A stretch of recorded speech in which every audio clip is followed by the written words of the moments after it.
It was the Fogs asylum scene. It's like trying to get the gun Yeah. out of the pocket. Stop, Oh, Mr. yeah. Fox. Oh, God, I forgot about that.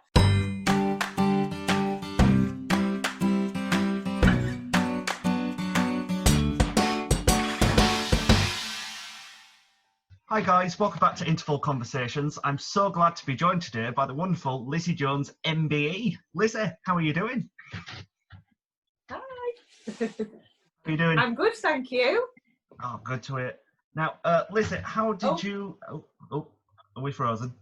There we go. So, Lizzie, how did you actually get involved in the industry? A little bit. Oh, great start. Oh gosh, yeah, early start. So I was in the Halifax Catholic Club when I was 13 years old, and Jonathan, I can't remember his last name, I can't remember what it's called now, but Jonathan was looking after Hattie, and I was on the karaoke, and he asked my mum if I'd be interested in doing Hattie. So I did, and I did. My first show was My Fair Lady, which was amazing. I can't remember. God, I'm trying to think of names and people who were in things back then. But yeah, we did. I started off with Hattie and then stayed with Hattie for years and years and years, and then went to Hayos and transitioned up to Hayos. And yeah, just never stopped from then. Really, I danced when I was little with Sandra Whiteley. In fact, moved with Sandy was actually, she did Hattie at that point as well. So I've just always done amateur dramatics since I was little, and it's just in you, isn't it? Like it is literally in you if you're going to do it. Like my little girl, she's worse than I was. Mom said I was never like her. Like she films herself on videos singing, and you know, once after I finished teaching, she's like, "Is it my turn, Mommy, for a singing lesson?" And yeah, it's just in you. And yeah, I just never stopped since, really. Yeah, I've been lucky enough to do a few shows with you over the years. So Yeah. I did Sweeney Todd, Witches of Eastwick, Yeah. and a few concerts as well. Yeah. So do you actually have a highlight from over the years, like a certain show, certain role? Yeah, I must say Jekyll and Hyde was a massive highlight because obviously Adam was one of my best friends, and we lived together in London and we studied together in London. So doing that with Adam and Amy Keith was amazing, and the show was just like something else, really. It really was out of this world. But a massive highlight for me would have to be Witches, I think. Yeah. Just because it was like just amazing to do, and working with Neil and Catherine, and yeah, like flying in the Vic, and working with Yvonne and Katrina. It was just magic. It was like one of the most fun, amazing shows to do. And you know, honestly, the Amdram stuff for me is the stuff I miss the most. Like I can't wait to do a bit of Amdram again. I really can't wait, because it's where I remember coming back from London after I'd studied, and I'd literally lost the love of it. I really had, because it, you know, was auditioning and like knockback after knockback, and oh yeah, you've got it, you penciled in, oh no, actually you haven't, and like living on little super noodles, like it was just so hard, and I lost the love of it, and I just thought, God, you know what, I'm just fed up of it. And then, you know, thinking, coming back and doing a bit of Amdram was like, oh God, there it is. There's no pressure. You're not being paid for it. It's not a job. It's a hobby, and it's fun. And, you know, you're doing it with the most amazing people. And Hayos have got the most amazing company and the most amazing people. And they're like friends for life. You come back and you do things like I did last year. I was asked to do Graham's show at the Square Chapel. And it was just full of all like friends that feel like family. And it's just lovely, and it's fun again, and it's your passion, and it's what you love. Whereas when it's your job, it really, you know, the fun really is sort of taken out of it. Not so much. I've been very lucky to love what I do at the minute, and you know, walking into the middle of a pitch really does feel like home for me right now. But I think the Amdram will always be like the most amazing roots and the most amazing family that, you know, you could always go back to and be part of again. And yeah, it's just one of, I would advise anybody to start with Amdram. because that's where you learn your craft, don't you? And that's where you meet some like amazing people that you've got a lot of stuff in common with. And yeah, I've got amazing memories, but I'd say Witches was definitely a highlight, yeah, for me. Because one thing that goes hand in hand with professional theatre and more or less Halifax amateurs is onstage mishaps. So do you have any mishap stories from over the years? Do you know what? When you said it to me before, I've like been thinking, and I bet there's been absolutely loads. Like we mentioned Sweeney Todd, and God, that was like, was it opening night that was an absolute disaster? But God, that was like the most technical, most dangerous show ever. That chair at the end, and I was in. Do you remember I was in the box? I had to hide in that box. And I'm like, I'm pretty claustrophobic, to be honest. It was horrendous, like horrific. I hated that every single night. And I felt sorry for Lee. I felt sorry for Lee because he was in there for about half the show. I know, horrendous. I remember with Jekyll and Hyde as well, there was nearly, was it Adam's leg or somebody's leg that nearly got caught, you know, because it twisted, did the bit, it was just the whole thing, wasn't it? And somebody's leg nearly got caught, and I swear to God, it missed by an inch or so. I can't remember who it was, but it was pretty scary. And then I don't know if it was Witches where the curtain, you know, the security, the big heavy curtain comes down. It might have been John Krentz in Jekyll. I can't remember what it was, but it nearly killed him or her. I can't remember. But there's been a few, but I must admit I've been pretty lucky in amateur dramatics where it's all run, apart from a few like crazy bad dress rehearsals, and technicals were always a nightmare, weren't they? Like never ever ran smoothly.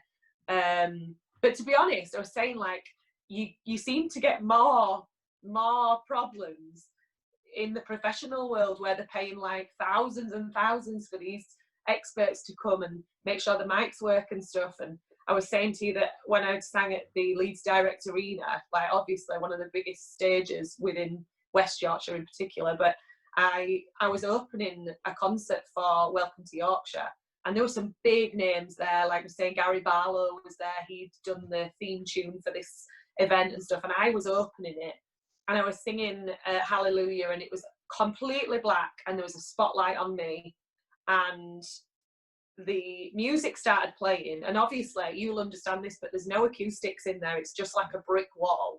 So when you're singing anyway, you literally couldn't sing without a microphone. And 3 microphones down, because after 3 attempts of different microphones, they just didn't work. I'd got halfway through the song, no one could hear me, and I managed to get up onto the main stage, and I took the presenter's mic, and that was the only mic that worked. Luckily for me, they were so apologetic, and they were like, will you sing again at the end? So I got to sing after as well. So I got to sing twice, but still, like the first time, my parents were there watching, and they were just like, oh. And I was like, oh my God, this is, and I couldn't sing. I've got quite a loud voice, but you couldn't hear it. I couldn't sing loud enough for anyone to hear me. It was awful. And that's probably been the worst blip when you're performing for me. I mean, I've been through worse. I laughed it off. It's fine, but it was a shame when you see what goes into these productions and how much money they spend and the people that they've got there, and then the bloody opening doesn't work. It's just not great. But hey ho. I think my favourite onstage mishap that I've seen with you, it was Sweeney Todd opening night. It was the Folks Asylum scene. It's like trying to get the gun out of the pocket. Stop, Mr. Oh God, I forgot about that. Oh my God, yeah, that's probably the worst. That is definitely the worst. You just saw his face like drop, like. Oh, that was so bad, and he used his fingers. Oh my God, I totally forgot about that. Horrendous. And with Dad, I mean, bless him, he'd really struggled in rehearsals as well, and he was like, I don't think he's done another one, has he? No. Since actually another show. I think that petrified the life out of him. Oh God, and I was just like, I can't believe he's just done that. I cannot believe he's just used his fingers for a gun. It was just the the look of audience, defeat. like the most dramatic part of the show, really, wasn't it? Like, well, one of them, and I heard the audience laughing, and I was like, oh my God, how am I not laughing here? I found it was just horrendous, wasn't it? So luckily, I was in one of the tunnels we had, because we had the gates up. So I just sort of ducked backwards when I heard Ben Smith just laughing his head off. Oh God, yeah, not good. But that's theatre, innit? That's live theatre. I mean, realistically, you think of something better to do, but I guess when you're just panicking, you're just like, you know, well, what do I do? Pretend I've got a gun. I just love how you stomped on the floor for the gun, but Adam just went bang. Pretend, I know. Horrendous, yeah. You've got me there. That was the worst, yeah. It's funny how you forget, isn't it? Like, I feel like that was like so many years ago. Well, obviously a lot has happened for me in between, but God, yeah, that was pretty horrendous. Yeah. So moving on, unfortunately a few years ago we lost wonderful Danny Jones, but in his memory you've set up the Danny Jones Fund. Would you like to talk us through it? Would you like to tell us all about? Yeah, so with the charity, I think it was, so many people lose their lives to these awful diseases, you know, and sort of really unknown diseases and things. And there's been a few. I realised after that there actually has been a few within rugby league that have died with undiagnosed heart conditions. And I just felt like so gutted that nothing had been done before. Like, these poor men have died, and we didn't even know who the names were, or why, or where it had come from, or was there a reason? Did it come because of the training? Did it come because of the sport? And I just didn't want Danny's name. I just didn't want him to be a number, you know, and just not remembered, because he was just worth more than that, and his life was worth more than that, like everybody else's is. And I felt like I was strong enough, and I felt like I was able, and I felt like it would help me and my children and the family to carry on his name and create a legacy. And in doing so, with the RFL, who were wonderful and still are, we created the Danny Jones DFib Fund through basically wanting to do something as quick as I possibly could to make a difference. And, you know, like, the best case scenario really is the screening, which we branched into, because, you know, that can stop something happening. But for me, I was like, right, what can we get into this game and into this amateur game as well as quickly as possible to save people's lives? And that's defibs. You know, and then eventually get onto the screening where we can detect it earlier on before the defib's needed. So yeah, we launched the Danny Jones Defibrillator Fund on the 14th of February, Valentine's Day, in 2016. And it's just gone from strength to strength, and we sort of covered like 90% of grassroots clubs within, you know, the first year. And money was sort of flowing in, and it still is. People are still fundraising. I was on a call yesterday with someone who's doing, I think they're doing 100 days exercise or something in on the trot, like, and someone else who's doing going to do a marathon that they've booked on for when they can. And yeah, people have been so kind, and they've carried on, you know, doing things. I think when something affects you personally as well, and, you know, especially if you're a rugby fan or a friend of mine or whatever, and it really impacted you, people want to make a difference. And that's what I wanted to do with the charity, and I wanted to create a legacy. And, you know, Danny's name, he was quite a famous rugby player, but now he's one of the most famous rugby players, because he's got a legacy and his life meant something, and he's saved like hundreds of lives already. And I still get messages saying, oh, we saw you singing somewhere and you were great, but it made me think to book this doctor's appointment because my family have got some family history. And, you know, for me, I think, God, I'm doing what I love, but also by performing and by singing, people think, oh, we really need to sort that out. We really need to speak to the family, find out if we've got any history, or, you know, my husband or my dad or my wife has said they've been having, you know, funny heart palpitations or whatever. We need to go get that checked out. And I think it just makes people think that they're not immune just because they're like Danny, young, fit, healthy, working a physical job, playing rugby 3 times a week. You know, he was so young and so fit, and it still killed him, you know, and it can happen to anybody. And I think that's the main thing to think about when you think of Danny, that, you know, you've got to, you know, even though people have come to the screenings and they really didn't want to come because they were scared, they've left feeling a million times better because they've been told that they're healthy and that everything's okay.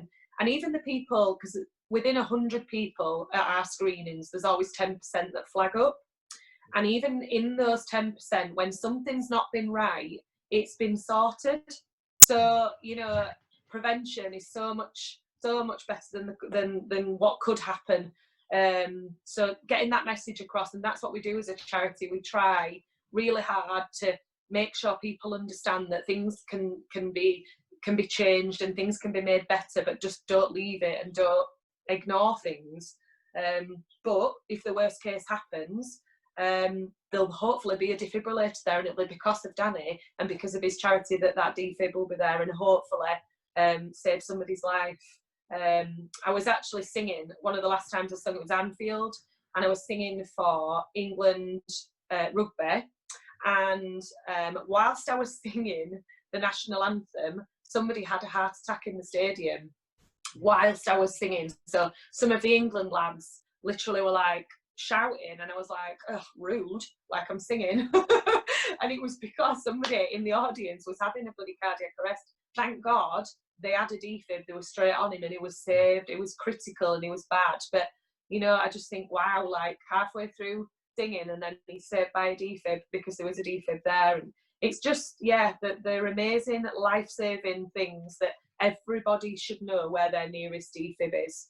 And I hope that the message that I've spread, and it's been difficult through lockdown and everybody's kind of shut down, and, you know, but I'm so keen to sort of, when everything hopefully gets back to normal, to really give things another push and really make sure that you know, people understand that we can still help. We've still got money, we've still got funds to help people. The requests coming in, they come in nice and slowly, actually, not too much because it would be a bit overwhelming, but we've got sort of like 3 or 4 screenings booked already for next year now, and defibs are still sort of going out, and luckily now, being able to sort of branch out nationally, we support everybody, and it's not just rugby league clubs. We've got them in cricket clubs, we've got them in tennis clubs, we've got them in church halls, primary schools. We've done loads of primary schools, which is amazing. So yeah, we're there to help, and hopefully this legacy will change and save lives like all the time, and I hope it keeps going for as long as it does. Yeah. So does everyone else, because it's a brilliant I know, hope so. I just realised, look behind you, what is that freaky mask you've got behind your shoulder? That's Phantom of the Opera mask. Oh, I was like, my God, is that what he wears at night when he sneaks out? No, that's like my show prop shelf. Oh, right, okay. Oh, nice, one of them. Nice effects there. Yes. Where was that? So what has been the hardest part of setting up the charity? Do you know what? There hasn't really been a hard part, because I've had so much support with the RFL Benevolent Fund and the Rugby League family, the RFL themselves, and I've always had a team behind me. I've always obviously fronted the charity, and I've done a lot of the work, and I go to the events, and I go to present the defibs and things like that. I suppose the hardest part would be juggling being a mum and having that family time, and then detaching yourself, being Lizzie, and then back to mum, and then being Lizzie Jones, and then back to, yeah, that's been difficult. Only at points though, but I think because the twins were so young, they were only 6 months old when he died, so it was a bit of a whirlwind. Well, it was a massive whirlwind, but I think the fact that I had the most amazing support in my parents and Danny's mum, and, you know, my sister and my family, they were just amazing. I barely had to ask for the kids to be looked after if I needed them. They just knew and they just did it. And my mum was like my partner, you know, for quite a few years. Bless her. She's got her life back a little bit now. But yeah, I can't say there was a hard part other than the obvious missing Danny and the trauma of losing him and then setting up a charity. But like I said before, I think it helped me through the grieving process, doing something in his memory. I think it would have been, well, I know it would have been harder for me if people weren't saying his name and didn't remember him, because he deserved to be remembered. He deserves to be remembered like everybody does. But I just had this sort of overwhelming feeling of, you know, there's been people that have died since, and friends, you know, like my dad lost a friend, and you never hear his name, and nobody around us talks about him. And I just think, I don't want that. I want, you know, his name to carry on. And, you know, through rugby league, he's literally, you know, a legend now, and his name is such a powerful name. And that's, for me, you know, the hardest part has been going through that, but it's also been one of the best things. And, you know, not many people get spoken about like he does when they leave, you know, the world and they go to heaven, and he really does. So for me, that's been really special. So after, when you were setting up the charity, you got invited to perform at some incredible events. Like you've done, you're the first singer to perform at the Great Yorkshire Show. I remember you doing the World Cup, was it? You sing Bye Bye Me. Ellen Road. Ellen Road. Oh no, so I did the Challenge Cup at Wembley, and the World Cup for the football. Yeah, Ellen Road. Yeah, and then I just did the Ashes at Headingley as well. I remember when you did that amazing first series. TV God, that was amazing. Like, part of that. Seeing one of my friends perform at such a venue, I was like, what? Yeah. But what was it actually like? That was amazing. Actually, that was better. Yeah. What was it actually like to do those? Yeah. That was Belfast, and that was for sports personality. And now that was really quite daunting. Like, was one of the, well, probably the most scariest performance of my life, because like TV performing is so different to performing on a stage or on a pitch. You're kind of very in control on a pitch, because it's my, you know, just obviously you're waiting for the music, but I'm in control of that. And on a stage, you're in control. But at Sports Personality, I was stood with Gabby and Gabby Logan and Gary Lineker, and they sort of stood next to me, and I had to wait for nearly 10 minutes, stood on the stage with my microphone ready to sing. You know, I had like Prince William sat in front of me next to Niall Horan from what are they called? Can't remember what they're called now. One Direction. Wrong Direction. One Direction, and obviously, like, he's, you know, he's not like, but I was like, oh my God, like, look who's sat in front of me here. And all these the most amazing sports stars, like Tyson Fury was stood up clapping me before I'd even sung. He had to be told to sit down. And you know, when you're just like, oh my God, is this real? Like, it's just not real. And obviously, like, it's so emotional. Like, I sang at the point of, so every year they have an obituary point of any sporting people they've lost. So the screen was in front of me. So I was obviously trying not to look at that. And then, so all these amazing people that have lost their lives were sort of flashing up. And then Danny's was the last photo. And obviously, like, I was singing Danny Boy, which didn't actually mean anything to me. So that was good. Yeah. Like, it wasn't a song. I know I'm Irish Catholic, so that song is obviously well known to me anyway. But it wasn't a song that was, like, personal to me and Danny. So I was like, yeah, that's fine. I think a lot of people were like, would you sing Danny Boy? And I'm like, yeah, that's fine. But if they just said, you know, something that was personal to us, I would have probably really struggled. But actually, on the performance, like, when I listened back to it, my voice was really shaky, which is not like me. I can generally belt through any emotion. But yeah, it was really tough, like, to stand there next to all these, like, crazy famous people, and with a big choir behind me, which was amazing, and the band. Like, when you've done shows and when you've done, like, the band call for me is just the best ever. It's my favourite rehearsal. Oh, absolutely love it. And then, but this band that they had in was like nothing I've ever known before in my life. Like, it was just insane. And I had, like, rehearsals with them, and I wanted for nothing. We stayed in the hotel attached to the arena, and we were in the Titanic Museum after for the party. I was in the dressing room next to Ella Henderson, warming her up with her. Like, I was like, what am I doing?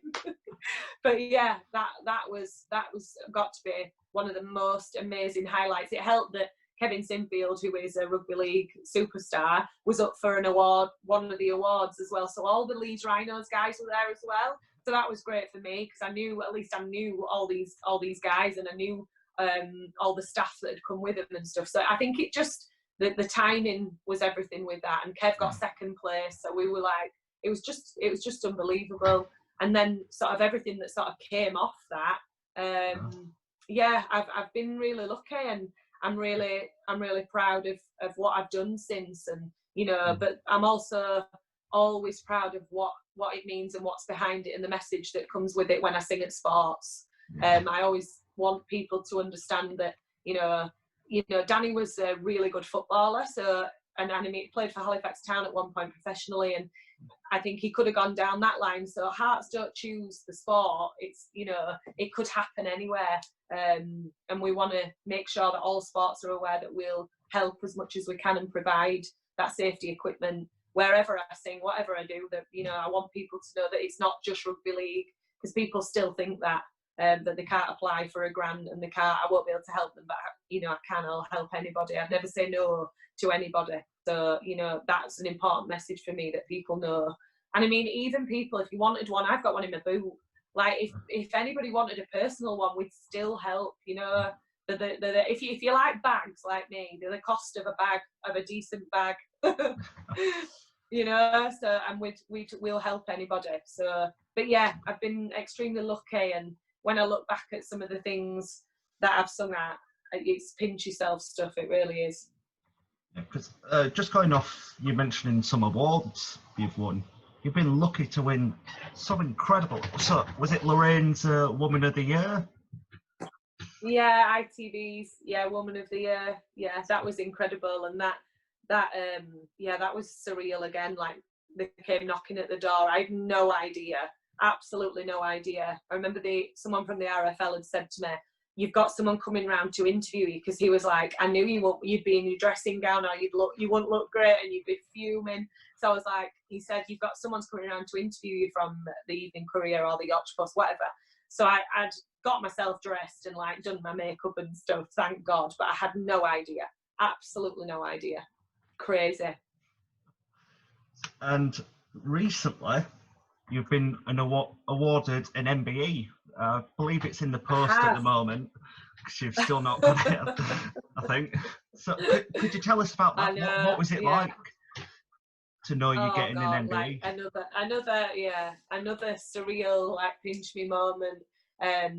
So basically the RFL put me forward for services to rugby league and my charity work, which is, it's just such an honour. Like, again, you know, like, the RFL contacted me and said, "Oh, you need to change your name, you need to do this," and I was like, "Oh my God, I can't believe," I'm like, I just cannot believe I've got these letters after my name, and all for the most amazing reasons and the amazing cause. And yeah, I was supposed to go in June to London to get to the Palace to get it, and obviously that didn't happen. So I'm just waiting on a call to get myself down to the Palace and manage to get there if it ever happens. But yeah, I was lucky as well. They rang and they like knew about the kids, so they were like, "You can take kids in if they're over 5." And I was like, "Oh my God!" Like, Phoebe would sit, but Bobby would not. He'd be tear-assing around, like jumping on statues and all sorts. I'd be getting chucked out. So they were like, "Well, basically, you can bring these people, and then the twins can come in, but they don't have to come in like to the ceremony room, just so you can actually enjoy getting it and not be worried about the kids like running around." But so yeah, it was all set up and it was all super exciting. Luckily, because I'm rubbish, I'd not booked any train tickets or anything like that. So thank God I didn't have all that, or a hotel or anything. So I didn't have all that to sort out. But hopefully they'll be back in touch. And yeah, I just hope that, you know, having this and having that honour, I'll be able to then help more, and, you know, be invited to more things and be able to do more for other people and help other charities. And yeah, it's just amazing and just the greatest honour. And I think Danny would be just like, "What the hell? Like, what is going on?" Just can't believe it. I think he'd be so proud of what we've created though, and like just super proud that hopefully the kids one day will understand why and who he was and what he did, and why the mummies created this, and yeah, this wonderful, powerful legacy of someone that deserved it. So I just have one last question for you. So usually, Okay. like I was saying earlier before we started the podcast, I ask, what advice do you have for people wanting to get into this industry? And obviously, if you've all seen the 5-step plan, it's not happening for a while. So No. switch it up. What advice do you have for people? Like, well, right. So advice. I obviously teach one-to-one singing, and I get asked this a lot by pupils and things. And I think no one could have stopped me following my dreams, and nobody could have told me that, you know, I wasn't good enough to do it. I'm never going to do this. I'm never going to do that. Obviously, life, the things that have happened in my life have propelled me to be where I am today, and obviously helped, because, you know, genuinely, I know hundreds of amazingly, maybe not hundreds, but a lot of very talented, beautiful performers that have never had that chance, that bit, and it's luck. It's not what you know, it's who you know, and it's luck and it's talent, and you've got to have the talent, and you've got to have that break, and you've got to have that luck behind you, and the want to do it. Even though I know so many people, I went to college with some of the most amazingly talented people. I mean, I remember the first day after college ringing my mom like, I'm terrible, everybody's amazing and I'm rubbish, and you know, because they were just so amazing, and there must be one or two that have gone on to be, you know, successful on the West End or whatever. You know, people are super successful in just in life in general, but I mean in the profession that we were trained to be in. But a lot of people started trained and then, like me, lost the love of it a little bit, and realised just how hard it is. So I think the best advice that I'd give to anybody is have a backup, have something else that you're passionate about. You know, a lot of people are super intelligent as well, and can do the most amazing things in other aspects, but then keep up the performing as well.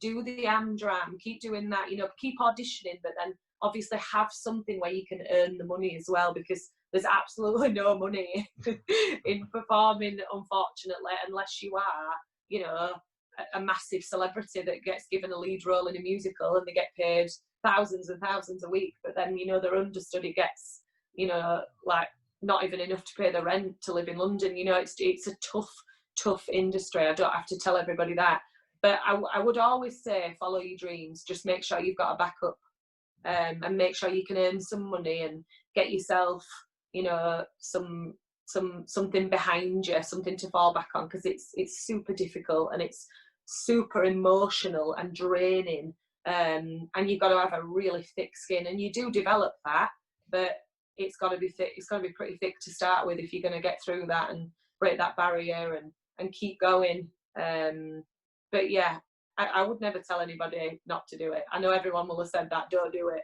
and that would be the first thing. But you know, you've got to come to those realizations yourself, and you've got to have these experiences. You know, if I hadn't gone and gone to London School of Musical Theatre, I wouldn't be teaching. I wouldn't, you know, if I didn't go get my music degree, I wouldn't be doing what I'm doing. And you know, I love the fact that, you know, I don't rely on my performing. I work as well, but the performing is just amazing when I get to do it, and I think that's why I love it so much now, because I'm not relying on it, and I'm not auditioning, and you know, I'm lucky enough that I get asked now, and you know, and it is, and that makes it more of a passion again, and I do think that's why I love nothing more now than walking into the middle of a massive green field and singing, even though I'm completely stood by myself in a massive stupid dress. Like, there's just nothing better. There is nothing better other than, you know, being on a stage with all the amazing Hayos family, because I do miss that crazily, at crazy amounts. But yeah, just follow your dreams and just be brave, but have that backup. Oh, that's some brilliant advice. So where can people find you? Facebook, Twitter, YouTube? Yeah. So Facebook, I've got my page Lizzie Jones, and then Twitter is Lizzie Jones UK. My website lizziejones.co.uk. Instagram Lizzie Jones UK as well. So yeah, I'm on all of those. Link Anyone below. can contact me. Link below. Yeah, link below. Yeah, anyone can contact me for anything on there. I'm always there. I try and reply as quick as I can. You know, always barking. Oh. You know how difficult I am to nail down a little bit, but we'll get there eventually. Well, Lizzie, thank you so much for joining me today, and thank you guys for tuning in. Thank you for having me. It's all right. Thank you guys for tuning in to another episode.